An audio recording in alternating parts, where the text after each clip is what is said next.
So these 4 agents of socialization that I've discussed are extremely important to keep in mind.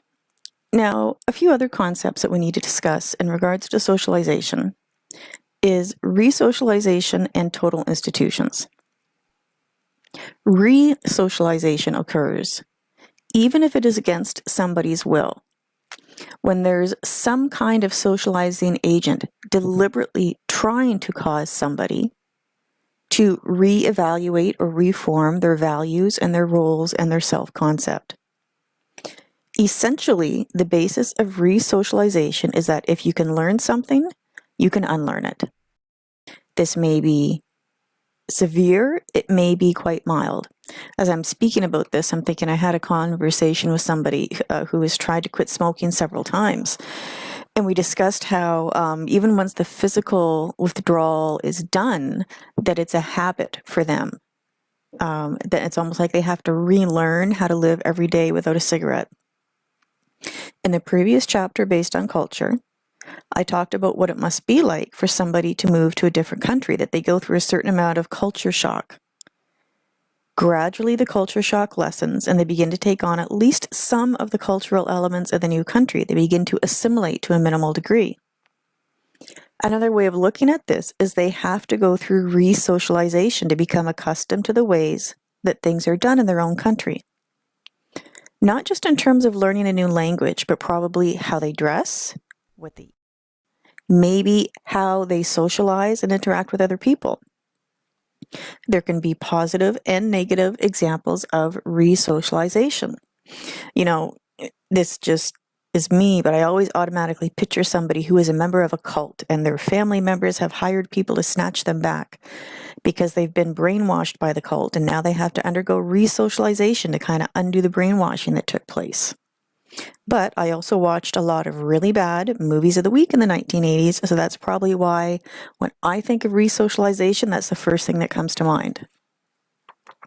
However, on a much more serious note, if you look at Canada's residential school system, when First Nations children were forced to attend, sometimes forcibly physically removed from their homes for years at a time, this was in part an attempt to resocialize the children, to make them as white as possible, embrace their traditional Indigenous ways of doing things and their Indigenous perspective of the world and their Indigenous culture.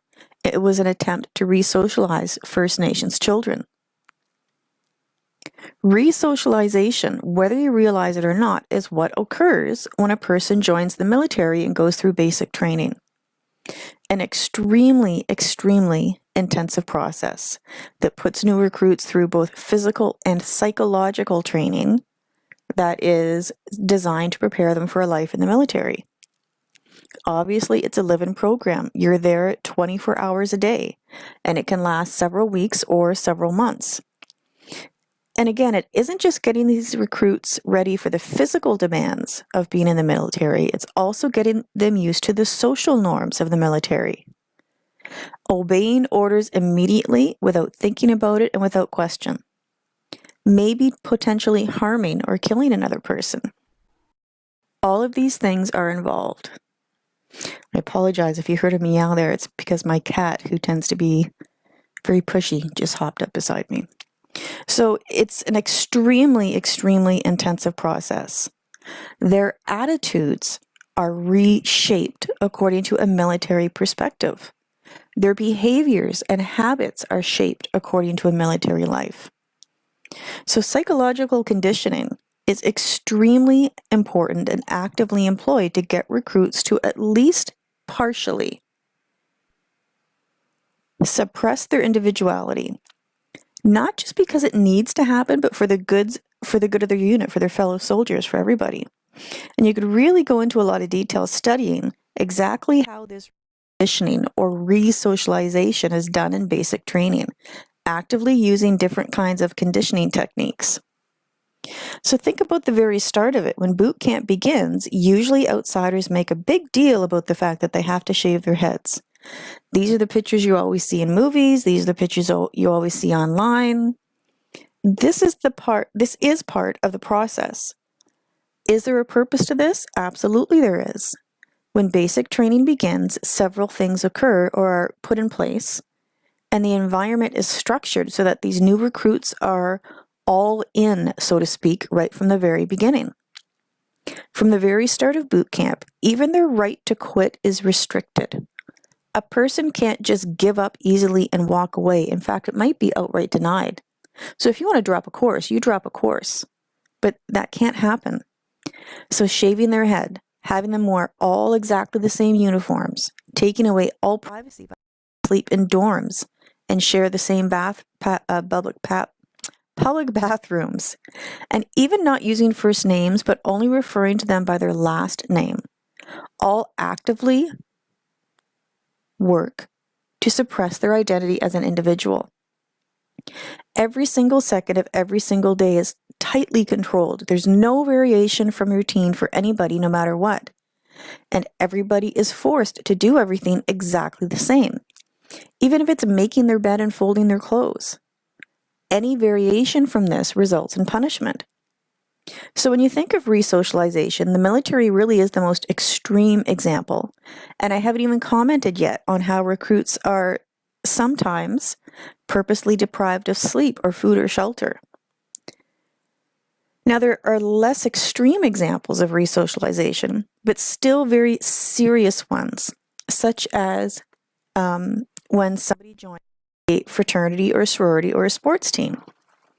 Now, often part of the resocialization of these involves an initiation ritual, a ritual signifying the transition of the individual from one group to another, and this also helps to kind of cement their loyalty to the group.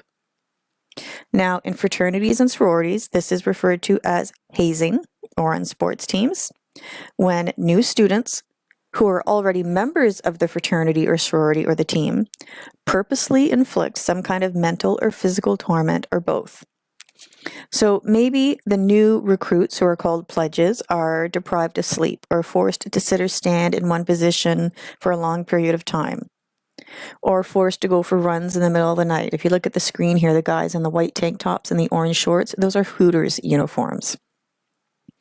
They have to complete some kind of prank or something like that. So, for example, snipe hunt is one kind of prank that cannot be completed, but it's given to the pledges anyways. So the pledges are given a task to do that cannot be completed. So kind of harmless snipe hunts are that they have to find a brass magnet when brass is not magnetic.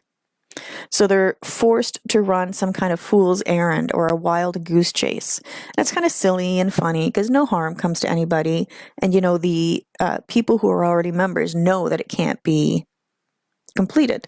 So you have them in Hooters uniforms, or on the top left in a prisoner's uniform, or you have the guys dress up as girls, something like that. However, in the last few decades in particular, hazing has made the news because of when it has become much more serious and harmful. Sometimes pledges are outright abused physically. They are openly humiliated publicly. They're forced to drink large amounts of alcohol, no matter how the pledge can handle it, or all of the above. So previous reports of hazing include things like covering pledges in food, even urinating on them, before hosing them off with freezing cold water while they're outside completely naked. They may have their entire body shaved or written on with permanent marker, or in one report I read, they were actually tattooed with something. They may be paddled or spanked. They may have to clean up a mess deliberately made by the other members that consists of urine and fecal matter with nothing more than their bare hands and a toothbrush. And it's because of this that hazing rituals have made the news for often tragic reasons. And I want to be clear here, this is not just kind of your stereotypical partying, drinking, doing something stupid. This can really, really be harmful. And this is why hazing is actually prohibited by law in several areas, or if it's not prohibited by law where people live, then the specific college or university outlaws it. But this doesn't mean it doesn't continue to occur. So unfortunately, I only have American statistics. But in one of the largest U.S. national surveys regarding hazing, they surveyed 60,000 student athletes. So I want you to keep your research methods in mind. 60,000 is a great large sample size. And this was in 1998 to 1999. Of the 60,000, more than a quarter of them experienced some form of hazing to join the athletic team. 1 in 5 of the 60,000 was subjected to unacceptable and potential illegal hazing, meaning they were kidnapped, physically hit, tied up, or abandoned somewhere. And maybe they were forced to commit crimes, whether it's destroying property, prank phone calls, or harassing other people. Of the 60,000, half were required to participate in a drinking contest related to hazing. 2/3 of the 60,000 were subjected to humiliating hazing, such as being yelled or sworn at, forced to wear embarrassing clothing or no clothing at all, or they were forcefully deprived of sleep or food. Now, I'm going to refer to one specific case to show you just how much this hazing culture can get out of control. And this is a fairly recent case. In 2017, a young man named Tim Piazza, who was only 19, died at Pennsylvania State University as a result of hazing. This is not the first death as a result of hazing in the United States. I want you to be aware of that. He pledged a fraternity house, and while he was undergoing hazing rituals in his fraternity, he drank enormous amounts of alcohol in a short period of time because that's what he was expected to do. And this was part of an obstacle course that the fraternity called the Gauntlet. And what this did was it required each pledge to drink from a bottle of vodka, drink a beer, and then drink wine. And there's a few other factors that unfortunately played into this, one of which Mr. Piazza was drinking on an empty stomach, which is never a good idea. And in addition, he took antidepressants, which likely affected how the alcohol affected him. In this state, he fell down the basement stairs of the house. This is actually a fraternity house, not one of your rundown, icky fraternity houses. He fell down the basement stairs of the house and he knocked himself unconscious. Now, the fraternity had security cameras in their house, and what the tapes on the camera showed was that some of the fraternity members carried him to a couch.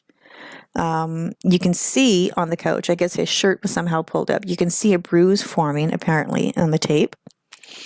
And you could see that one of the fraternity members tried to get against the others that they needed to call help for him, but this was ignored. And believe it or not, it gets worse from here. After a period of time, Mr. Piazza regained consciousness and rolled off the couch. And at this point, 3 of the fraternity brothers picked him up, kind of slammed him back on the couch. That's the word that's used.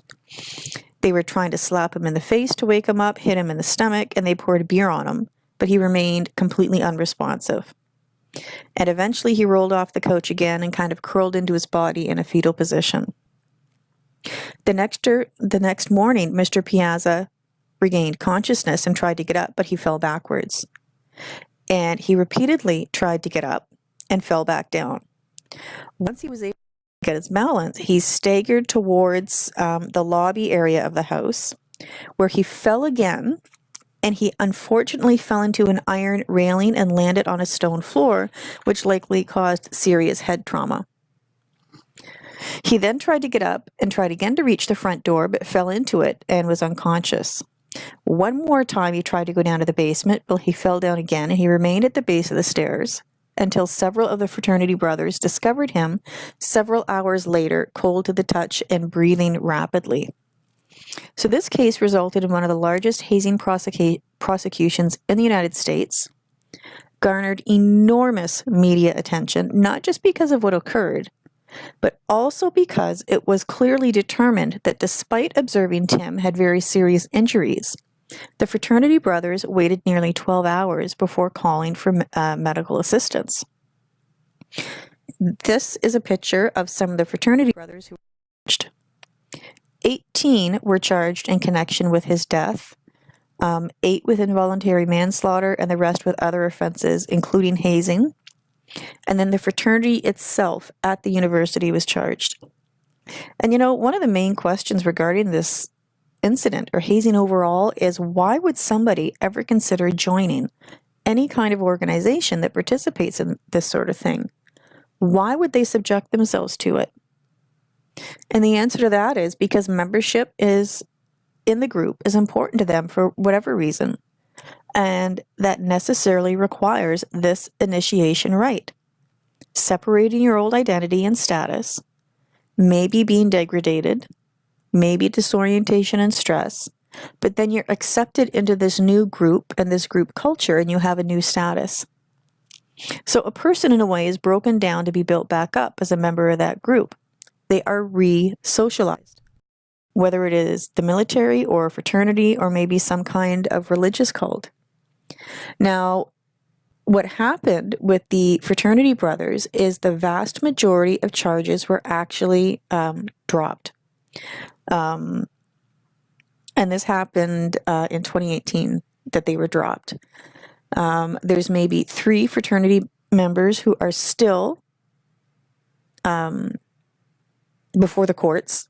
Couldn't quite think of the right term, but they're only charged with things like alcohol offenses, really nothing to do with Mr. Piazza's death. So hazing overall, hazing rituals have come under increased scrutiny for a few decades now. And every few years, a new tragic case will make the news, not always involving a fatality, but sometimes it does. And rightly so, universities and colleges are beginning to take a much more serious attitude towards this kind of activity. Now, resocialization is also very common in total institutions, and a total institution is a place where people are pretty much isolated from larger society, such as a boot camp, military training. They're under strict control, and they are really highly supervised by staff. So a total institution, for example, a private boarding school is something like a total institution, although these days students do have the ability to be in contact with people outside the school with their phones. But they are living in one area, where they live, where they sleep, what they eat, when they eat, usually what they wear is highly controlled by the staff in a private school.